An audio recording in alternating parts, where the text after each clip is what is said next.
ពង្រឹងសមត្ថភាពបន្ថែមសម្រាប់មន្ត្រីរាជការនិងបុគ្គលិកតាមបណ្ដាក្រសួងនិងស្ថាប័នស្ថានទូតនៃសាធារណរដ្ឋប្រជាមានិតចិនប្រចាំព្រះរាជាណាចក្រកម្ពុជារៀបចំវគ្គបណ្ដុះបណ្ដាលនិងអភិវឌ្ឍធនធានមនុស្សសម្រាប់ឆ្នាំ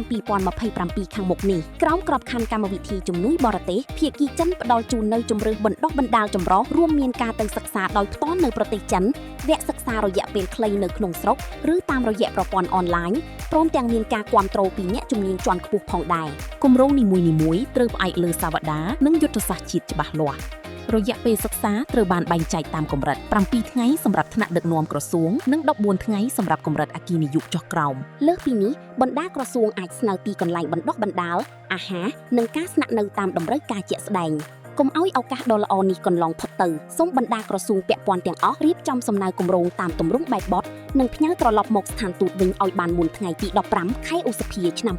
2026សម្រាប់ព័ត៌មានបន្ថែមសូមតាក់ទងលោកមឹងចាឆេងតាមរយៈលេខទូរស័ព្ទ085 966 773រួមគ្នាពង្រឹងធនធានមនុស្សដើម្បីអនាគតដ៏រុងរឿងនៃប្រទេសជាតិយើង